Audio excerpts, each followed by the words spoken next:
ಮತ್ತು ಮೀನುಗಾರ ಕಾರ್ಮಿಕರ ಸಂಘಟನೆ ಮತ್ತು ಕರ್ನಾಟಕ ದಲಿತ ಸಂಘ ಸಮಿತಿಯ ಅಂಬೇಡ್ಕರ್ ವಾದ ಸಹಬಾಳ್ವೆ ಹಾಗೂ ಸಮಾನ ಮನಸ್ಕರ ಸಂಘಟನೆಗಳು ಸೇರಿಕೊಂಡು ಇವತ್ತು ಈ ಉರಿ ಬಿಸಿಲಿನಲ್ಲಿ ಪ್ರತಿಭಟನೆ ಮಾಡುವುದು ಅಂದರೆ ಯಾಕೆ ಎಂಬುದಾಗಿ ಸರ್ಕಾರ ಜಿಲ್ಲಾಡಳಿತ ಮೊದಲಾಗಿ ಆಲೋಚನೆ ಮಾಡಬೇಕು. ಮಲ್ಪೆ ಬಂದರು ಅದೇನು ಖಾಸಗಿ ಸೊತ್ತಲ್ಲ, ಅದು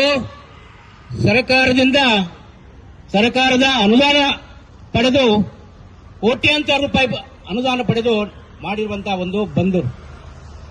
ಇಲ್ಲಿ ಸರ್ವ ಜನಾಂಗದ ಜನರಿಗೆ ಕೂಡ ಅಲ್ಲಿ ದುಡಿಯುವ ಹಕ್ಕು ಇದೆ.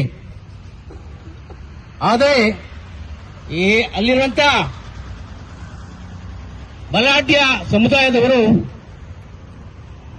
ಏನು ಬಂದರು, ಇದು ನಾವು ಹಿರಿಯರೇ ಮಾಡಿದ ಒಂದು ಬಂದರು ಅಂತ ಆಲೋಚನೆ ಮಾಡಿಕೊಂಡು ಅಲ್ಲಿ ಬಲ ಪ್ರಯೋಗವನ್ನು ಮಾಡಿ ಈ ರೀತಿಯ ಒಂದು ದೌರ್ಜನ್ಯ ಮಾಡ್ತಾ ಇದ್ದಾರೆ.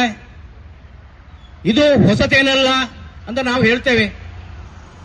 ಇದನ್ನೇ ನಾವು ಹೊಸತೇನಲ್ಲ ಹೇಳಿಕೊಂಡು ಹೋದರೆ ಖಂಡಿತ ಇನ್ನಷ್ಟು ಈ ಸಮಸ್ಯೆ ಬಿಗಡಾಯಿಸುತ್ತದೆ. ಇದನ್ನೊಂದು ಅಂತಿಮವಾಗಿ ಅದಕ್ಕೆ ಒಂದು ಫುಲ್ ಸ್ಟಾಪ್ ಹಾಕಬೇಕಾದ್ರೆ ನಾವು ಕಾರ್ಮಿಕ ಸಂಘಟನೆಗಳು, ಜನಪರ ಸಂಘಟನೆಗಳು ಗಟ್ಟಿ ಧ್ವನಿಯಾಗಿ ಮುಂದಿನ ದಿನಗಳಲ್ಲಿ ಇಡೀ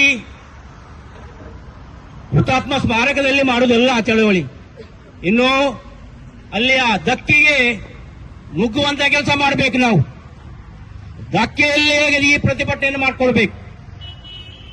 ಯಾಕೆಂದ್ರೆ ನಿನ್ನೆ ತಾನೇ ಅಲ್ಲಿರೋದು ಯಾರೋ ಒಬ್ಬ ಮಂಜುಕೊಳ ಎಂಬವರಿಗೆ ಯಾರೋ ಒಬ್ರು ಚೂರಿ ಹಾಕಿದ್ರು ಅಂತೆ. ಅದಕ್ಕೇನೋ MLA ಓಡೋಡಿ ಬಂದು ಬಹಳ ಆರೈಕೆ ಮಾಡ್ತಾ ಇದ್ದಾರೆ. ಆದರೆ ಅಲ್ಲಿ ಕೂಲಿ ಕಾರ್ಮಿಕರ ಮೇಲೆ ಹಲ್ಲೆ ನಡೆದಾಗ MLA ಎಲ್ಲಿದ್ದಾರೆ? ಅದು ಯಾವ MLA ಅಥವಾ ಒಂದು ಜನಾಂಗದ MLA ಅದು ಬಜರಂಗದಳ MLA ಅಥವಾ ಸಾರ್ವಜನಿಕರ ಮತವನ್ನು ಪಡೆದಂತ MLA ಅವರು ನಮಗೆ ಸ್ಪಷ್ಟಪಡಿಸಬೇಕು. ಕೇವಲ ಒಂದು ಜನಾಂಗದವರ ಮೇಲೆ ಮಾಡಿದ ಕೂಡಲೇ ಅಲ್ಲಿ ಹಾಜರಾಗುವುದಿಲ್ಲ. ಏನು ಶೇಖ್ ಅಯ್ಯಪ್ಪ ಈ ದೇಶದ ಪ್ರಜೆ ಅಲ್ವ? ಅವರು ಕಳೆದ 40 ವರ್ಷಗಳಿಂದ ಅವರು ಮೀನು ಏಲಂ ಮಾಡಿ ಒಂದು ಜೀವನ ಸಾಗಿಸುವಂತ ಒಬ್ಬ ಬಡ ಕೂಲಿ ಕಾರ್ಮಿಕರವರು. ಅವರಿಗೆ 2 ಮಕ್ಕಳು ಓದ್ತಾ ಇದ್ದಾರೆ. ಅವರ ಓದಿಗಾಗಿ ಅಲ್ಲಿದ್ದು ಮಾಡಿದ ದುಡಿಮೆ ಅವರಿಗೆ ಆಧಾರವಾಗಿದೆ. ಅಂತಹ ಸಂದರ್ಭದಲ್ಲಿ ಅಲ್ಲಿರುವ ಏನು ಬೋಟ್ ಮಾಲಕ ಸುಮಾರು 25 ಬೋಟ್ಗಳಷ್ಟು ಇದೆ ಅಂತ ಮಾಹಿತಿ ಇದೆ.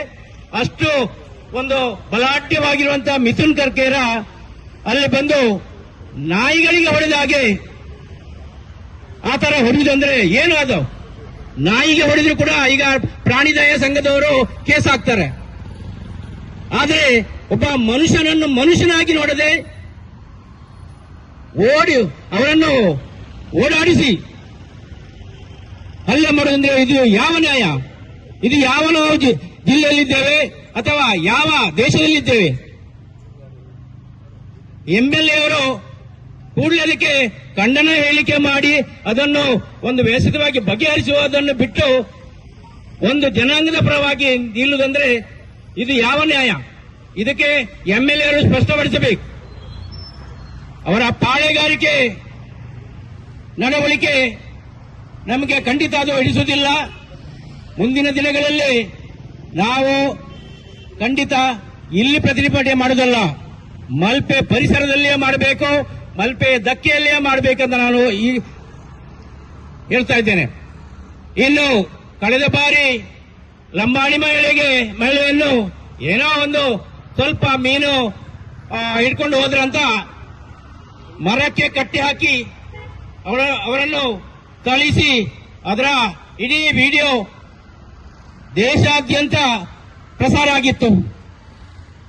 ಏನು ಅದರಲ್ಲಿ ಆ ಪ್ರಕರಣ ಖಂಡಿಸಿ ಇಲ್ಲಿರುವಂತಹ ಎಂಎಲ್ಎಗಳು, ಮಾಜಿ ಎಂಎಲ್ಎಗಳು ಏನು ಅಲ್ಲಿ ಮಲ್ಪೆಯಲ್ಲಿ ದೊಡ್ಡ ಸಮಾವೇಶ ಮಾಡಿ ಇದು ನಾವು ಮೀನು ಅಲ್ಲಿ ಏನಾದರೂ ಕದ್ರೆ ನಾವು ಅವರನ್ನೇನು ಪೂಜೆ ಮಾಡಬೇಕಾ, ನಾವು ಅವರಿಗೆ ಸನ್ಮಾನ ಮಾಡಬೇಕಾ, ಏನೇನೆಲ್ಲ ಬಗಳಿದ್ದಾರೆ. ಅದನ್ನು ಆ ಪ್ರಕರಣದಲ್ಲಿ ಸ್ಪಷ್ಟವಾಗಿ ಪರಿಶಿಷ್ಟ ಜಾತಿ ದೌರ್ಜನ್ಯ ಕಾಯ್ದೆ ಅಡಿ ಕೇಸು ದಾಖಲಾಗಿದ್ರು ಕೂಡ ಇಲ್ಲಿಯ ಎಂಎಲ್ಎಯವರು ಡಿಸಿ ಕಚೇರಿಗೆ ಮಹಿಳೆಯೊಂದಿಗೆ ಮೆರವಣಿಗೆ ಮಾಡಿಸಿ ಅಲ್ಲಿಂದ ಡಿಸಿ ಕಚೇರಿ ಅವರಿಗೆ ಬೆದರಿಕೆ ಹಾಕಿ ಆ ಕೇಸನ್ನು ಪೊಲೀಸ್ ಇಲಾಖೆಯಲ್ಲಿ ಹಾಕಿದ ಕಾನೂನನ್ನು ಅವರು ನಿರ್ಲಕ್ಷ್ಯ ಮಾಡಿದರು. ಪೊಲೀಸ್ ಇಲಾಖೆ ನಿಜವಾಗಿ ಆ ಪ್ರಕರಣದಲ್ಲಿ ಉತ್ತಮವಾದ ಕಾರ್ಯ ಎಸಗಿತ್ತು. ಪೊಲೀಸ್ ಇಲಾಖೆಯಿಂದ ನಾವು ದೂರುವುದಿಲ್ಲ. ಪೊಲೀಸ್ ಇಲಾಖೆ ಆ ಪ್ರಕರಣದಲ್ಲಿ ಒಳ್ಳೆ ಕೆಲಸ ಮಾಡಿತ್ತು. ಚಾರ್ಜ್ ಶೀಟ್ ಆಗ್ಲಿಕ್ಕೆ ಒತ್ತಡ ಹಾಕಿ ಸರ್ಕಾರದ. ಆದರೂ ಇಲ್ಲಿಯ ರಾಜಕೀಯ ಪುಡಾರಿಗಳು ಎಂಎಲ್ಎ ಸೇರಿಕೊಂಡು ಆ ಪ್ರಕರಣ ಮುಚ್ಚಿ ಹಾಕುವಂತ ಕೆಲಸ ಆಯ್ತು. ಏನೋ ರಾಜಿ ಮಾಡಿಕೊಂಡ್ರು ಅಂತ. ಆಗ್ಲಿ ಹೋಗ್ಲಿ. ಈಗ ಎರಡನೇ ಪ್ರಕರಣ ಇಂಥ ಪ್ರಕರಣ ಸಾಕಷ್ಟು ಆಗಿದೆ. ಮಹಿಳೆಯರ ಮೇಲೆ ಲೈಂಗಿಕ ದೌರ್ಜನ್ಯ ಆಗಿದ್ದು ಸಾಕಷ್ಟು ಪ್ರಕರಣಗಳಿವೆ. ಅದು ಕೂಡ ಮುಚ್ಚಿ ಹೋಗ್ತಾ ಇದೆ. ಆದ್ರಿಂದ ಇಂತಹ ಪ್ರಕರಣ ನಾವು ಎಲ್ಲವನ್ನು ಬಯಲಿಗೆಳೆದು ಮುಂದಿನ ದಿನಗಳಲ್ಲಿ ಖಂಡಿತ ಧಕ್ಕೆಯಲ್ಲಿ ಆ ಪ್ರತಿಭಟನೆ ಮಾಡುವಂತಹ ಹಮ್ಮಿಕೊಳ್ಳುವಂತಹ ಕಾರ್ಯಕ್ರಮ. ಇದು ಒಂದು ಸಾಂಕೇತಿಕ ಪ್ರತಿಭಟನೆ.